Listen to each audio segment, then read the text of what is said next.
hope that it is better now so we can get our conversation on the way. So let me just give you guys a couple minutes to come on into the room quickly, and we will continue where we left off. And that is speaking with Dr. Grenade this morning. We've got so much information, like I said, for you, and would love for you to be here. It's also vaccination week, so we've got quite a bit of information on that as well. Alrighty, so I think we are good to go now. So, guys, just come on in and let me know if we're firing on all cylinders. It's good? All right. No, that's what I wanted to see and hear. Okay, doke. So we can jump right into it and give other folks, while you guys come on in, you can join us. And like I said, if you got questions, feel free to put them in the chat box, and be more than happy to ask Dr. Grenade for you. So we're going to jump right into it. Good morning, Dr. Grenade. How are you today? And good morning, Aruna, and good Good morning to morning your to your listeners listeners and and viewers. viewers. Are you hearing Are me? you hearing me? Yes, I'm hearing you. Okay, good. Okay, good. Guys, are you hearing her clear? Just want to make sure that we good. All right. Alrighty. So I think that we are loud and clear. Wonderful. So how are you? How have you been? I've been I've very been good. And how are you? And how have you been? I'm fantastic as well. I am fantastic as well. Of course, you are in Barbados, right? So Yes. how has that been for the last year? How would you describe your last year? It has been mixed. We have been managing the pandemic as the rest of the world. So we've had moments of lockdown and restrictions. I've been teaching from home remotely for the last year. So it has been a mixed bag. And then, of course, we were severely affected by the act for the last 2 weeks. So we had to also deal with that. But it's about giving thanks and being grateful for life. But I really want to say good morning to Grenada, to your viewers, your listeners, to my family. My dad is in Marianne. So good morning to your dad, and to my siblings, nieces, and nephews, all my friends and relatives. Good morning. Fantastic, wonderful. Now we're gonna speak on that experience for you, that whole teaching virtually experience for you as compared to the classroom. But before we get to that, maybe you can tell us a little bit about. Hold a sec. Someone says you're a bit low. Could you just turn up your volume a little bit? Yes. Are you hearing me better? Guys, are you hearing her better? Let me just see if I can. Are you hearing her better, guys? Just let me know before we proceed. Better? Okay. Better? Uh, Good yeah. morning. Okay. You're low. Give us a little bit more on your volume. Good morning to all of you. Tell me, guys, are we good now? All right. Technology has its advantages and disadvantages. Some days it Sure. works perfectly. Other days you're like, what is this? I know. And today is one of those what is this days. You're still low, they're saying. We want a little bit more. It's right up to 100. It's right up, all the way up. Okay. Yeah, I'm just trying to make sure that it works perfectly because we want to hear what you're saying. So you're saying it's a little bit, and I've got you all the way up as well on my end. I'll have to project voice. You have to project. You probably have to speak really loud in order to get some clarity on some volume on your end because it says it really sounds low. I Yes, you're know. hearing. And You're right, right. You're hearing me better now. guys, are you hearing it better now? Okay. I'm just waiting to get a thumbs up. Yeah, we did test before and it sounded fine. So not sure what happened when we actually hit the live button, but it was fine when we did the testing. All right. So I think let's see if we can work with that. Guys, let me know if it's better. I'm seeing some no's. We're good? All right, fantastic. So Ooh, I'm getting yes, it's good. I'm getting no, it's not. So y'all have me torn this morning. I'm getting thumbs up and then I'm getting thumbs down. I'm seeing a lot of no's and I'm seeing a couple. We could work with that. So, all right, let's proceed. Anyways, so tell us a little bit about yourself and what you do. well, I'm Grenadian. I'm from Marianne. I have been at the University of the West Indies for the last 15 years. Prior to that, I worked with the government of Grenada for 20 years in several ministries and departments. I also worked in the Washington and London missions for the government of Grenada. I'm passionate about Grenada and the Caribbean. I do research on issues like Caribbean regionalism, politics in Grenada, security. In fact, a big plank of my research is looking at non-traditional security threats like health security and economic security, environmental security, and so forth. Um, what else you need to know about me? Everything.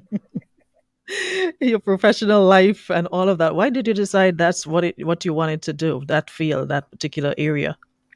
Well, I kind of I wanted to just learn more and understand how we could transform societies. You know, I was in the public sector. I done a master's in in human resource management. I was practicing, but I felt that there was more I needed to do. So I went and I did another master's in international studies and then a PhD in that area as well, because I just felt, you know, that there's more that needs to be done in terms of social justice transformation, and I felt I had a role to play and teaching becomes very important in terms of shaping minds and nurturing another generation. And bearing in mind that you're a woman, and of course, what would you say to other women? The importance of getting a sound, a good education. How important is that, especially now in the 21st century? It is very important in terms of breaking the cycle of poverty, in terms of empowering women so that Give us they a can. little bit more volume too. So you could speak up a little bit louder for us, please. Yeah, you Okay. went down. You were. Oh, I went down. In Mhm. terms of empowering yourself to become. We have a lot of gender injustices in the world, and it's about how do you make your mark, how do you fulfill your purpose, and I think it's important to equip yourselves with all the skills and knowledge that's necessary in this very complex world. All right. I'm seeing someone here saying that you're an amazing lecturer, also always clear and to the point in your deliveries. So thank you. Fantastic.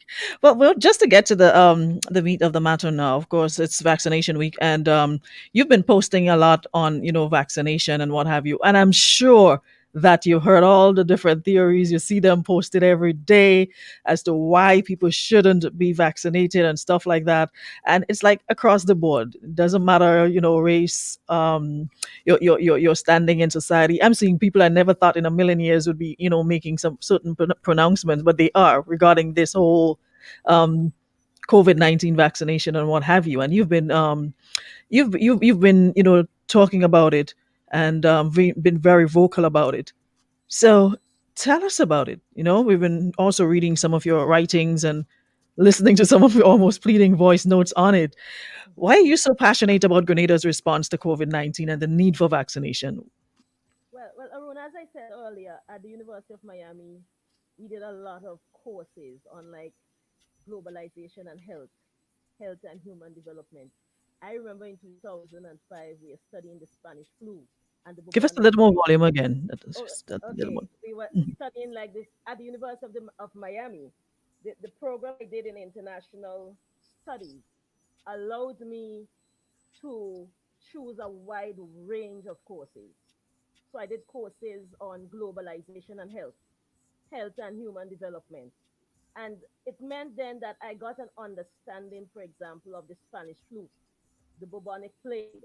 The lecturer would speak to us about the political, social, economic, legal dimensions of pandemics. So when COVID-19 struck, it was like, my goodness, this is what, this was so far away when we were studying it. But besides that, as I said, my research agenda, a big part of what I do as someone who studies international relations, is trying to understand security. And in understanding security, of course, health security becomes very important. I only recently wrote a chapter, Regional Health Security as an Antidote for COVID-19 in the Caribbean. But that's in terms of my scholarly work. But on a personal level, it was March last year when one of my siblings in the United States was severely infected with COVID-19. And we had the WhatsApp video every day. And, I saw her really suffer. And I was saying, Wendy, I'm catching this thing. I mean, but beyond that, when I think about Grenada, when I look at what's happening in the world, when I see what's happening in India, in Brazil, in some other neighboring Caribbean countries as well, you know, God, God has been merciful to Grenada. And a lot has happened that was positive in terms of the response of the government and people of Grenada. And I'm saying, I know our healthcare infrastructure cannot withstand community spread. That's why, Aruna, you're hearing all the pleading in the voice notes. I mean, some of them I sent to family and friends, and then they went viral. Please, because I know if Grenada, if we have community spread, it will be very difficult. So I care about this country as I know you do, and all our listeners do as well. And I want to be able to lend my voice as an independent thinker, as someone who has a responsibility as a member of the University of the West Indies community to engage discourse on Caribbean development. So I see this as something that I must do because we cannot afford at all to let our guard down. That's why here the pleading is the professional and scholarly and on the personal level as well. And as a Caribbean and a Grenadian patriot, I take my citizenship role very seriously. And for the record, this has nothing to do with politics. This is your own personal view and No, opinion on what's no, happening, a bit on your experiences and what you're seeing with, of course, family members and what have you. of course, I'm non-partisan. I'm independent. I study and research things like this, and I have a responsibility to engage the society from an independent platform as a scholar, as a lecturer, as a concerned citizen. There's some issues that we have to take the high road, and we need a wider space in our society for independent thinkers and patriots to just contribute. And this is where I locate myself. I'm not attached to any political party. I locate myself as a lecturer at the university doing research and teaching and as a concerned citizen that has a responsibility. Totally understand. Now, in several of your messages, you indicated that you got vaccinated. Why did you decide to take the vaccine? Tell us your story. Well, there were several reasons. Again, as I mentioned, my sibling coming down with COVID 19 really did influence me in terms of taking the vaccine. So that was on a personal level. But of course, when I think about what we call synchronized recovery, that is a kind of global herd immunity. It means I am not safe, Aruna, until you are safe, until everybody else is safe. So I remember I deliberated when the AstraZeneca came to Barbados. I said, I'm not sure. And then I remember a little girl died, a 9-year-old. And I said, goodness gracious, what would kill me faster, the COVID or the vaccine? And I decided to take the vaccine because I could take it.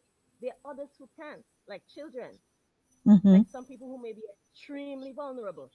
So I think I have a responsibility. While I must mention that this is an individual decision and anybody taking a vaccine, you have to discuss it with your medical practitioner in terms of the pros and the cons. But I took it having spoken to my doctor, because I did call my doctor, I said, is there anything in my medical history that would prevent me from doing this? And he said, no, Wendy, you need to take it. And so I think on several levels, as a concerned person, having seen my siblings suffer, having seen what's happening in the world, when I weigh up the benefits of the vaccine as against the cons, I did that. But also as a citizen, I want to see Caribbean economies open again. I want to see, I'm tired of being remote. I want to get back into the classroom and interact. I, I'm tired with the lockdowns. So for me, if we could get herd immunity in Grenada and in the Caribbean, to get back to some point of normalcy. And that was part of my motivation. I see someone here asking, do you think that there would have been this level of hesitancy had there not been the global concerns or the particular vaccine that's available in Grenada? Well, that person is right. I think there's several things here. Grenada has become a victim of its own success. If we had major deaths and serious disruption in terms of the health crisis itself, if the health system had broken under the weight of it, it would have been easier. The concerns about the vaccines, of course. But last night I was listening to a program on GBN, and I really want to commend Odette Campbell and the team for that very informative program last night, because the doctors from New York and otherwise, they were speaking about the advantages, the downsides, and in my view, the advantages far outweigh the downside. Okay. And you being a senior lecturer in political science at the University of the West Indies, to date, what is the regional picture with respect to COVID 19 in general and vaccinations in particular? Well, What's the data? during the first wave of the pandemic, Caribbean countries responded very well. In terms of a mixture of instruments were used, whether it was restrictions, border closures, lockdowns, as the case may be. So during the first wave, I mean, there was a lot of global advocacy. I remember Prime Minister Motley was chair of CARICOM, and the Caribbean community as a collective, we did very, very well. There were few deaths and few incidences. Now, by the final quarter of 2020. By then, Caribbean countries had reopened their borders. We saw spikes in several Caribbean countries. If, for example, when we look at what's happening now in Jamaica, there's 45,004 incidences with 750 deaths. And in St. Kitts, we have 44 cases with no deaths. Now, Hmm. a country like Barbados is very interesting. Barbados was doing very, very well until I think November, December last year, when you had a lot of these bus crawls, and of course, Barbados opened back up, and tourists were coming in, and so forth and so on. And it moved from 270 something cases to over 3,000 and something in a couple of weeks. And we saw a serious strain on the healthcare system. Currently, Barbados has 3,824 incidences reported with 44 deaths. St. Lucia also is very interesting, because St. Lucia was going very good in the first wave. And then, for example, by August last year, there were only 26 cases in St. Lucia. But by November, you had 259 cases, and then progressively you had spikes and then community spread. Currently, St. Lucia has reported 4,486 cases with 70 deaths. In Grenada is 159 and one death reported. Now, in terms of the vaccines, we are blessed in the Caribbean in that we have access. Except Haiti, and I'm very concerned that I'm not seeing on the WHO site any vaccines yet administered in Haiti. But besides Haiti, all other CARICOM countries have access, unlike many places in the world. So if I could just give you a quick run through. For example, as at April 23rd, in Jamaica, 135,725 persons have been vaccinated with at least one dose. In Guyana, 113,596. In Barbados, 74,326 persons have been vaccinated with at least one dose. In Antigua and Barbuda, 29,995. In Dominica, 23,055 doses have been administered. In Trinidad and Tobago, 22,996. In St. Vincent and the Grenadines, 12,832. And I must say here that our prayers and our thoughts continue to be with the government and people of St. Vincent and the Grenadines at this time. In Grenada, we have administered 12,341 doses, and in St. Kitts and Nevis, 11,844. I must say, though, Aruna, that when we do this kind of comparative analysis, we have to be mindful of unique circumstances. For example, population size, incidences, deaths, recoveries, and so forth and so on. So, in a nutshell, CARICOM countries relative to the rest of the world doing well in terms of the health crisis itself to different degrees. We're not speaking about the spill-off effects in terms of the economic uh, spillover, you know. Hmm. Um, but there is community spread in most Caribbean countries, and there are new strains in some Caribbean countries. So we are not out of the danger zone. In fact, When we look at what is happening in Brazil, when we look at what is happening in India, we are seeing new waves emerging with new strains. Second. And I Hmm. think even as we have done very well in managing the first wave, we cannot be victims of our own success and we cannot let our guards down at all. And we Um, can be complacent, and I'm getting a lot of complacency because speaking with different with folks every day, one of the things that is prominent is that of, well, we don't have any cases, and then you'll hear, well, even if we take the vaccine, it does not prevent us from getting it, so why should I take it if I'm going to get it anyways? right. And the health professionals on Sunday, and I want to speak a little bit about that session Mhm. on I was about to ask you about that, your yeah, thoughts. the health professionals really spoke about the myths and the facts because I'm not a health practitioner, so I cannot speak about the intricacies of the vaccine itself. On But this. I did appreciate that session, and I want to, if you don't mind, I want to give some views on some of my takeaways Hmm. from Sunday evening. And we're Uh, speaking about the national conversation on vaccination, right? the national conversation. And I was sad last night when I looked at the news and there was a television broadcasting host that spoke about it. And you had five speakers and they spoke about one speaker. And they Hmm. went through everything that speaker said that was anti-vaccine. And that speaker was so constructive, so critical, I mean, teaching the thing, objective. And I think we really need a responsible media. Every single democracy, if we have to advance, we respond.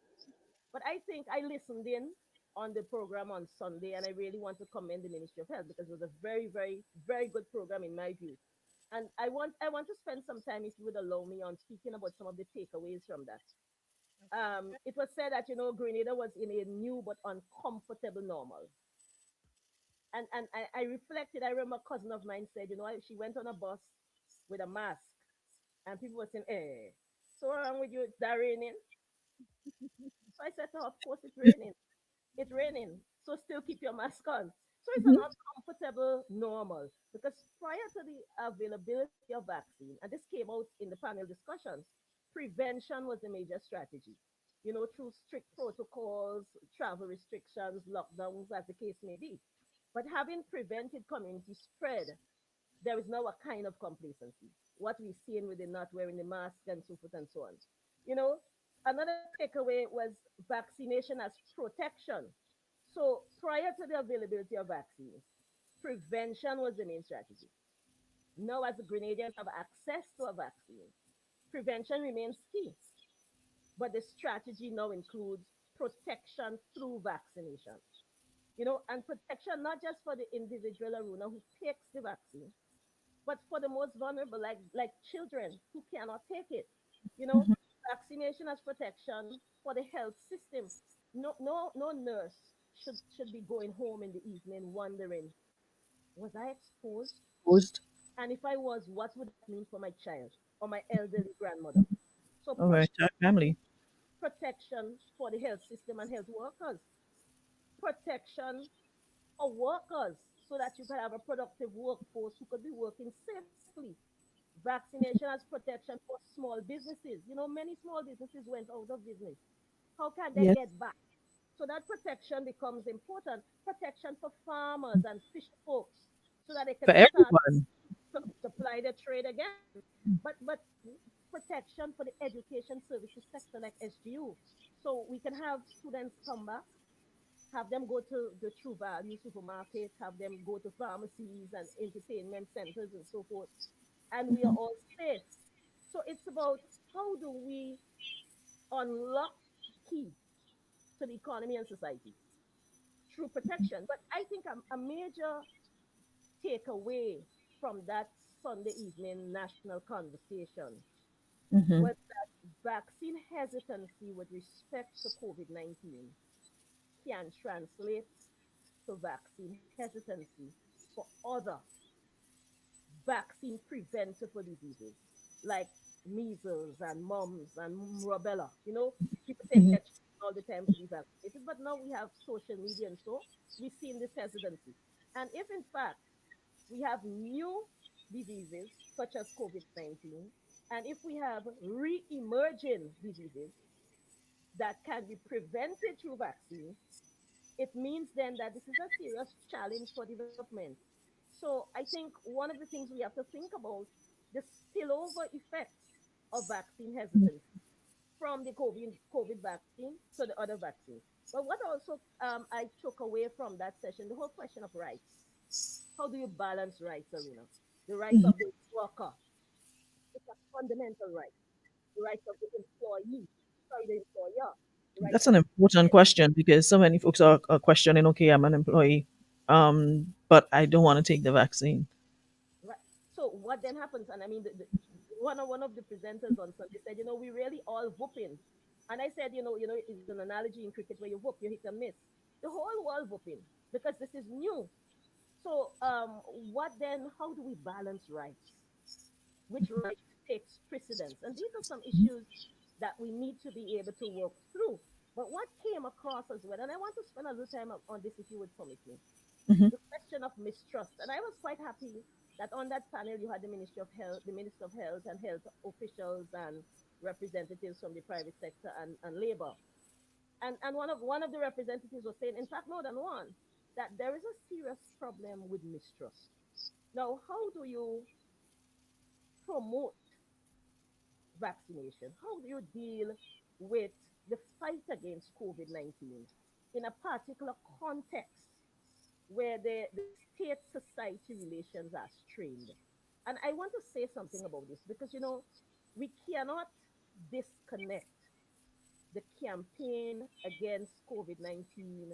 We cannot disconnect the promotion of vaccination from the social context in the country. And what I am seeing is brokenness. And I really want to call on the government of Grenada, the unions, to settle this whole question of the 4%. I understand. I was a civil servant for 20 years. I understand the struggle. I would want to see the unions protest safely and within the law. I would want to see the government not be as high handed, but understand that Understand. you need to It's really time to put it to rest. It's been boiling for long enough because, and totally it's taken away from the importance of dealing with this COVID-19 and getting exactly folks vaccinated exactly. because the whole thing has become so politicized. It's not even funny. You would swear it's campaign for an actual election to take the vaccine or Yes, not to take it. yes, And it's exactly. really unfortunate because this is a serious. This is serious. People are literally dying all over the world. All you got to do is click in Google India COVID-19, and Yes, you can see for yourself what is happening. yes. So this whole politicizing and it's like a football now. Okay, I'm not gonna take it because it's an NNP NDC. I honestly don't get it. I'm not sure even how we got to that point, seeing that COVID is not a political rally. COVID it is something that a politician sat and say, you know what, I'm gonna bring it and give it to you. It's Mhm. all over the world. We are not exempt from what's happening. It's all over the world. So I'm just Yes. not understanding how Mhm. politics even got into this in the first place with something so serious. Well, you see, what has happened in our democracy, we have not created space sufficiently for a national discourse on national issues. Political parties fill a big part of that space between the state and the citizen, and everything is political. So, I think we have to understand the context within which, because, one of the panelists said on Sunday, in 6 weeks' time, the hurricane season starts. And if we don't have herd immunity, and imagine people are in shelters because they're predicting this would be a very active season. If people are in shelters and we still have a COVID problem with a hurricane problem, that's a serious security dilemma for us, serious challenge. But the other issue I want to touch on in terms of state society relations and the context in which we're fighting COVID, I have a serious problem with the issue of privatizing the airport, and I would link it to COVID and the vaccine. Now, I was very disturbed when I heard the hotelier make that statement because an international airport is one of the pillars of the national security. It is not just about smiling for tourists. It is about detecting and deporting criminals. You know, if MBIA were privatized, Aruna, during a pandemic, we saw that the UK strain. And what did the government of Grenada do? Immediately, they stopped flights from coming in. Close the borders. So boast about a prevention strategy that worked. But you know why the prevention strategy worked? the government controls its borders in as far as it can, and the airport is a place that you have to maintain security. As we look at the world and we see transnational organized crime increasing and intensifying, we can't think about the airport just as a place to smile for tourists No, I mean, we can all let us just agree that that individual, as my friend Eddie would always say, was fast forward, frontish, and out of place. and out of That- place. Very disrespectful. Not and not Yes, that was not the time and place for that. So no. But another reason too, Morris Bishop International Airport resonates in the psyche of Grenadians in terms of our patrimony, what it means for us historically as a people. So at the end of the day, I would say to the Prime Minister, if he's listening, any government that tries to privatize MBIA would lose political capital, would listen, lose we could have political. we definitely going to bring you back to have that conversation by Yes, itself. 'Cause I but want somebody to speak to on that because I think it requires this not just from an emotional place, but from somewhere that you know yes, yes, because I'm yes, getting too many emotions. I don't want to speak on emotions. I want to have yes, an intelligent conversation on it. So exactly, I would exactly, really love to have you back to have that exactly, conversation exactly. because you But said you have no horse in the race, so I can no, speak. I don't. But something else I want to say in terms of reflecting on Sunday because it was a successful session. But we have to encourage people to be vaccinated, But as it's important as it is, we have to be sensitive to the time, you know. And the government must realize this. They must recognize this. The message must be inspirational. It must be caring. It must be compassionate. It can be about coercion. It must be about persuasion. So tone and messaging. And I was quite pleased that on Sunday, tone and messaging, they were on point. And I'm So glad you raised that point because someone is saying in the comments that the problem with the vaccine is the people promoting it are the wrong ones. It shouldn't be the politicians. And I have to agree. From jump, we were seeing, political faces saying, and there are a lot of influencers, a lot of ordinary man on the street in the village communities we probably, should have used. So but maybe that, as this person is saying, that probably could, contribute to the people being skeptical and I'm not doing it because I don't trust this people. I don't trust this person. but you see, it's the starting point. If your starting point is what is best for this country, and you say, okay, this is what is happening in the world. When I look at Grenada, I want to preserve and promote the safety in this place. If your starting point is that you don't like this party, you don't like that party, then you have a problem. Because there's some issues that we can't start politically. That's all I want to say as well. When we think about what happened Sunday, if you ask me what we could have done differently, we need more broad-based, multi-sectorial partnerships. I don't agree that the government should not be promoting it. Every government in the world, the public health officials, their one preoccupation now is to ensure that there is herd immunity so that they can be back to normal. And they have a responsibility as government, irrespective of which political party in office, whoever is in the executive branch have a responsibility in a pandemic to promote the idea of herd immunity. But that being said, that can be the end of the story. You know, a lawyer was saying to me yesterday, when the legal experts, and I say, yes, there's so many legal implications. I would want to see legal experts, more Get involved independent in the conversation. Yes. patriots. The opposition parties, they should have people, I'm sure they do, speaking to health issues. They should be involved in the in the national conversation, social movements, NGOs, the churches. And I think some of this is happening. The unions could invite officials from the Ministry of Health or other experts. Look at what GBN did last night. GBN brought in um, doctors People from from different sectors. Yeah. had a Mhm. very good. So nothing is saying that the government alone can fight this. This must be a whole of society approach, and we have to start by asking what is the right thing to do as citizens. We have How to. can I help in this fight? We can't be politicized. There are some things that if a hurricane comes in the next 7 weeks, the hurricane not asking your roof, but use an NDC roof, use an NNP roof, And or you you belong to the Grenada movement. we've experienced it, so I think we're in a good place to understand what's going on. We've experienced Yes, it. But we're getting ready to wrap up. But any key messages you'd like to leave with Grenadians at this time? Do you see hope? I see hope. I see hope because I understand that we have come from a tradition of overcoming. We have an instinct to rebound. So I want to say to Grenadians, you have done well. The government and people of Grenada, you have done well. But the fight is not over. You cannot let your guard down.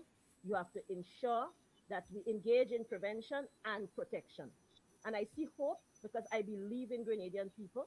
I believe that they will do the right thing.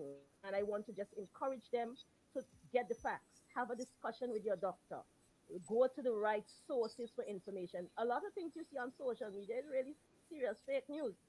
Get the right information and make the right decisions. It's an individual decision, but it's about a collective responsibility to the whole. So Totally that's my agree. message. So I'm Thank you so hopeful. much. Thank you Yes. so much. I really And appreciate thank you, it again. and Apologies for the technical thanks for your difficulties. But equal we concern. have we I definitely want you back to have that conversation regarding, privatization of the airport and, probably other pertinent social matters. We can't do that. We needed to protect against criminals and to close the borders when we have viruses and so forth and so on. So I'll come Definitely. back to speak about that. Definitely. So thank you so much and have yourself a fantastic day. Thanks for checking in the And room. you too. Thank you too. Good. Thank All you right. so much. And folks, that just about concludes our program this morning. Again, I'd like to apologize for the technical difficulties we experienced and the quality. Sometimes it works well, sometimes it don't. But I'm really looking forward to having Dr. Grenade back again to have that your conversation. Like I said, I'm seeing a lot of folks, giving their opinions on it, but it's all from, either a green or a yellow side, a perspective, or it's from an emotional place. I don't deal with emotions. I deal with facts, and you know that's just the way it is.